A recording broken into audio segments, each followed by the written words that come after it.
नवरात्र का चौथा दिन मां कूष्मांडा की उपासना को समर्पित है। यह वही देवी हैं जिन्हें सृष्टि की आदि शक्ति कहा गया है।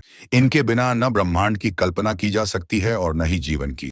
लेकिन मां कूष्मांडा की कथा जितनी दिव्य और अद्भुत है, उतनी ही रहस्यमय और कभी-कभी खौफनाक भी प्रतीत होती है।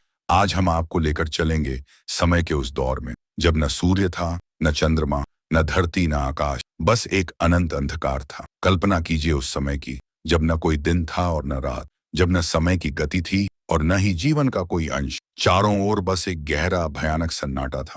यह सन्नाटा इतना डरावना था कि उसकी गूंज सुनकर आत्मा कांप उठे। संपूर्ण ब्रह्मांड एक शून्य में सिमटा हुआ था। न कोई दिशा थी, न प्रकाश, न ही कोई गति, केवल अंधकार था।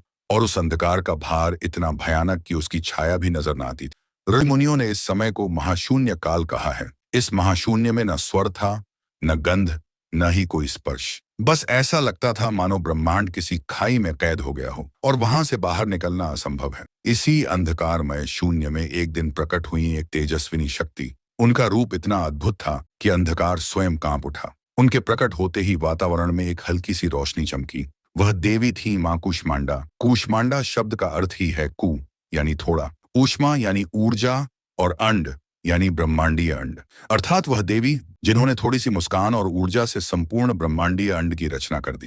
कहते हैं जब मां ने पहली बार मुस्कुराकर आंखें खोली तो शून्य में प्रकाश की पहली किरण फूटी। जब उन्होंने श्वास ली तो वायु का जन्म हुआ और जब उन्होंने अपनी दिव्य हंसी बिखेरी तो उसमें से अगणित आकाश गंगाएं, ग्रह, नक्षत्र और तारों का निर्माण हुआ। मां कूष्मांडा का स्वरूप अष्टभुजाधारी है। उनके 8 हाथों में कमल, धनुष, बाण, चक्र, गदा, झपमाला और अमृत कलश सुशोभित हैं। उनकी सवारी सिंह है जो उनके पराक्रम और निर्भीकता का प्रतीक है। मां कूष्मांडा ने अपनी दिव्य शक्ति से चारों तत्वों की रचना की। उनकी आंखों से अग्नि प्रकट हुई, उनके श्वास से वायु की उत्पत्ति हुई, उनके आंचल से जल बहा और उनके चरणों से पृथ्वी का निर्माण हुआ। धीरे धीरे उन्होंने ब्रह्मांड को आकार दिया। उन्होंने सूर्य को अपनी आभा दी। कहते हैं कि सूर्य की प्रचंड अग्नि और उसमें निहित ऊर्जा मां कूष्मांडा के तेज का ही अंश है। सूर्यदेव आज भी अपनी रथ यात्रा इन्हीं की दी हुई सामर्थ्य से करते हैं। लेकिन याद रखिए, जहां सृष्टि होती है वहां संहार भी निश्चित है। मां कूष्मांडा का स्वरूप केवल जीवनदाता ही नहीं बल्कि संहारक भी है। जब उनका क्रोध जागृत होता है तो उनका तेज इतना प्रचंड हो जाता है कि संपूर्ण आकाशगंगा कांप उठती है। प्राचीन कथाओं में वर्णन है कि जब असुरों का आतंक बढ़ा और वे देवताओं को सताने लगे, तब मां कूष्मांडा ने अपने प्रचंड स्वरूप का प्रदर्शन किया। उनकी आंखें अग्नि के समान लाल हो उठीं और उनकी हंसी से उत्पन्न ऊर्जा ने असुरों के किलों को पल भर में भस्म कर दिया। आकाश रक्त से भर गया, धरती कांप उठी और उस समय संपूर्ण ब्रह्मांड में भय का वातावरण छा गया। कहा जाता है कि यदि कभी मां का संहार रूप पूरी तरह जागृत हो जाए तो ब्रह्मांड अग्नि में जल सकता है और हर एक जीव का अंत निश्चित हो जाएगा। इसीलिए उन्हें सृष्टि और विनाश की अधिष्ठात्री कहा जाता है।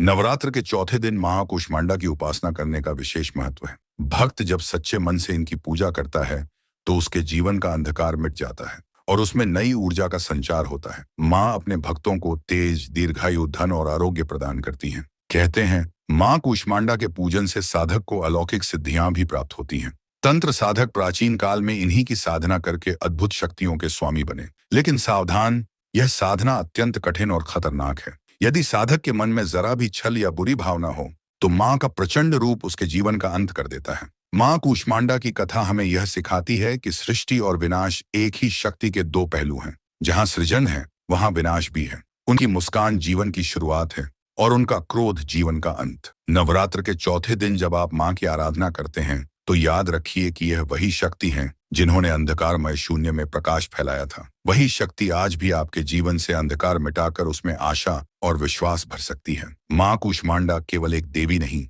बल्कि संपूर्ण ब्रह्मांड की धड़कन है। उनकी उपासना से हमें यह बोध होता है कि ब्रह्मांड का हर कण, हर जीवन और हर सांस उसी शक्ति का अंश है। हे मां कूष्मांडा, आप ही वह ज्योति हैं जिसने शून्य से सृष्टि को जन्म दिया। आपकी हंसी ही जीवन का आधार है और आपका तेज ही ब्रह्मांड की धड़कन। हमें आपका आशीर्वाद दीजिए कि हमारे जीवन का अंधकार मिटे और हम सत्य, धर्म और प्रकाश के मार्ग पर चलें। जय मां कूष्मांडा।